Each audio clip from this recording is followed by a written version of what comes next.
how do you win over resistant stakeholders?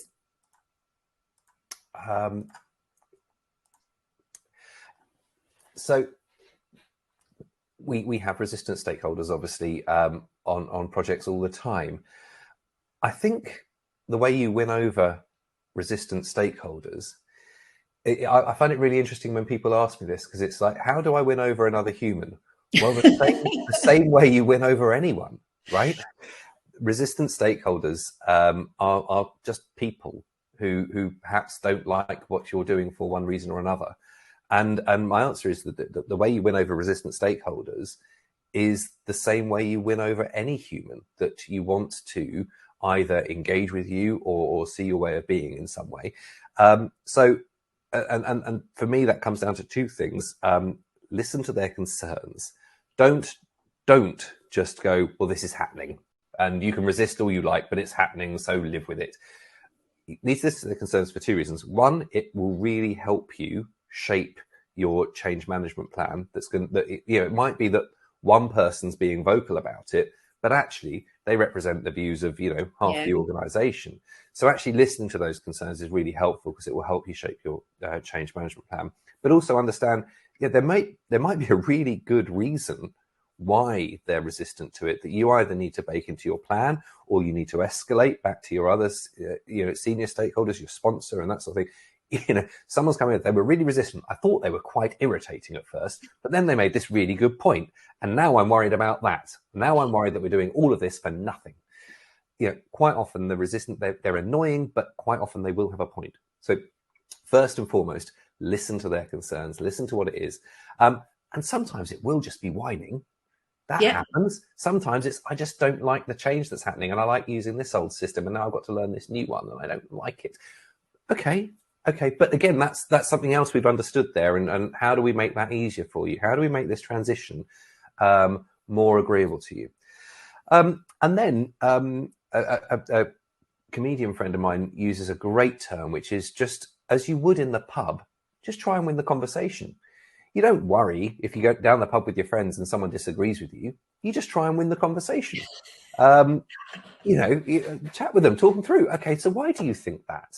Okay, well, look, here's why I think it's a good thing. And have the conversation, have the debate. But that involves you understanding why you're doing it in the first place. So understanding why the project's there. What are the benefits? Why should this person care about what you're doing? Why is it a good thing for them? So you must have a really good understanding what the project benefits are if you're to win over your resistant stakeholders, because the benefits are what we get as a result of doing the project. Don't worry about the detail of what you're actually delivering, because that's where people get very focused and very caught up. But actually, why are we doing this? And try and bring them on that journey, which you need to actually buy into yourself. If you don't, then you're a resistant stakeholder yourself.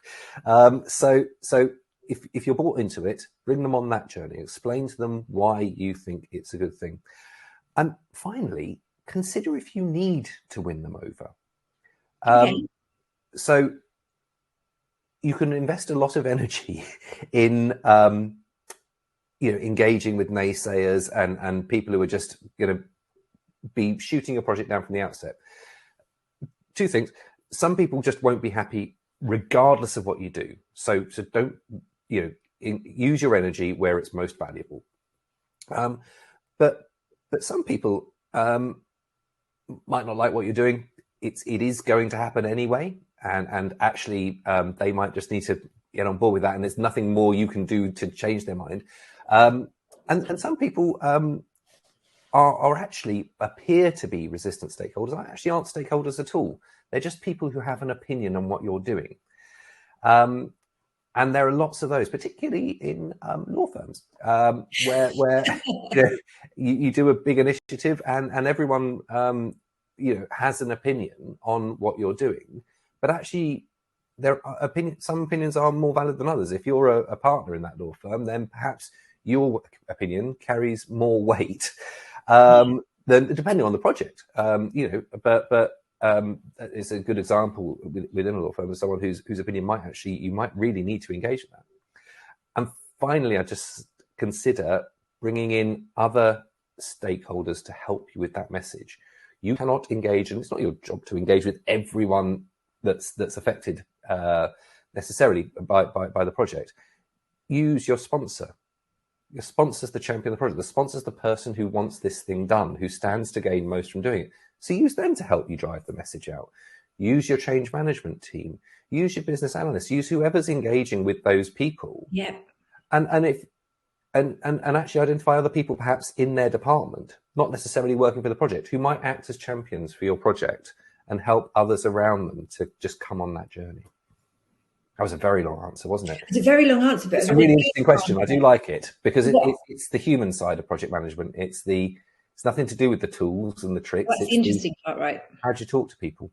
What I liked there was understanding, are they actually a stakeholder? Because you're totally right. People can have an opinion about something that has no impact on them or very little impact, and you're trying to win them over because they're very vocal. So it's not always about the loudest person necessarily, but it's the person that, genuinely has an issue with the change. That's a really good point. Yeah, that's right. Yeah, and one of the first things you learn when you get into stakeholder management is like how much influence does a person have, and how much of a how negative or positive is their opinion, and that sort of gives you an idea of where you invest that energy. But yeah, they might be quite loud, but actually doesn't matter.